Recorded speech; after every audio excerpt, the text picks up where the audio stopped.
আধিপত্যবাদ বিরোধী লড়াইয়ের অকুতোভয় সৈনিক শহীদ শরীফ ওসমান হাদী। দুর্বৃত্তের বুলেট তাঁর জীবন কেড়ে নিলেও হাদীর আদর্শে উজ্জীবিত কোটি হাদী। তাঁর জানাজায় অংশ নেওয়া বিভিন্ন দলমতের মানুষ ও রাজনৈতিক দলের শীর্ষ নেতাদের প্রতিক্রিয়া ছিল ঠিক এমনই। মানুষের প্রস্থান হলেও আদর্শের যে মৃত্যু হয় না, শহীদ হাদী যেন সেই বার্তাই দিয়ে গেছেন। ওসমান হাদী যে নতুন বাংলাদেশের স্বপ্ন দেখেছিলেন, যে ইনসাফ ভিত্তিক রাষ্ট্রের স্বপ্ন দেখেছিলেন, সেই স্বপ্ন পূরণের প্রত্যয় জানান জানাজায় অংশগ্রহণকারীরা। হাদীর শেখানো মন্ত্র বাংলাদেশের মানুষ আজন্মকাল মনে রাখবে, এমন প্রত্যাশার কথাও জানান তারা। মহিবুল্লাহ মুহিবের রিপোর্টে বিস্তারিত। শরীফ ওসমান হাদীর এই জানাজা কেবলই একটি জানাজা নয়, এ যেন ভারতীয় আধিপত্যবাদের বিরুদ্ধে বাংলাদেশের ছাত্র জনতার এক অগ্নিস্ফুলিঙ্গ। যে আধিপত্যবাদের বিরুদ্ধে গর্জে উঠেছিলেন ওসমান হাদী তার লেখনী আর বিপ্লবী মানসিকতায়।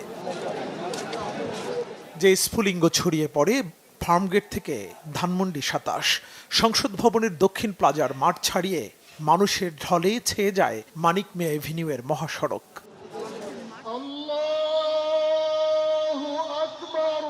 একজন মানুষের এমন অকাল প্রয়াণের পর বৃহৎ জানাজা ঠিক কবে দেখেছিল বাংলাদেশ, এমন প্রশ্নের উত্তর যেন সবার কাছেই অজানা অচেনা।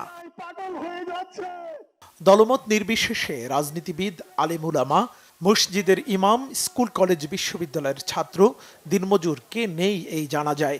প্রত্যেকের শপথ হাদীর দেখানো পথেই শত প্রতিবন্ধকতা ভেদ করে এগিয়ে যাবে নতুন বাংলাদেশ। যারা বাংলাদেশ থেকে পালিয়ে গেছে, যে পলাতক স্বৈরশাসক, তাদের দোসররা তাকে হত্যা করেছে। কারণ বিপ্লবী ওসমান হাদী বিপ্লব পরবর্তী সময়ে যে বিশাল কর্মযজ্ঞ নিয়ে ঝাঁপিয়ে পড়েছিলেন, সেটা তাদের জন্য থ্রেট হয়ে উঠেছিল।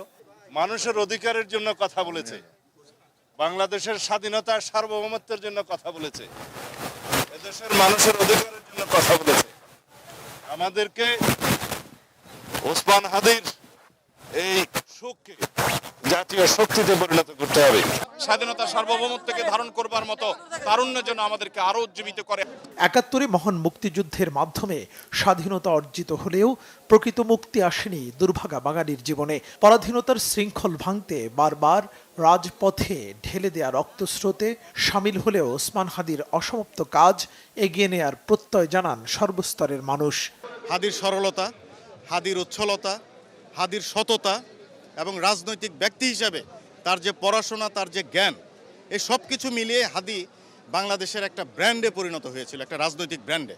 আমাদের পার্শ্ববর্তী দেশ ভারত আমাদের উপরে যে দাদাগিরি চালাতে চাচ্ছে, এর বিরুদ্ধাচারণ করাই হয়তোবা তার হত্যার পিছনে একটি মূল কারণ হতে পারে।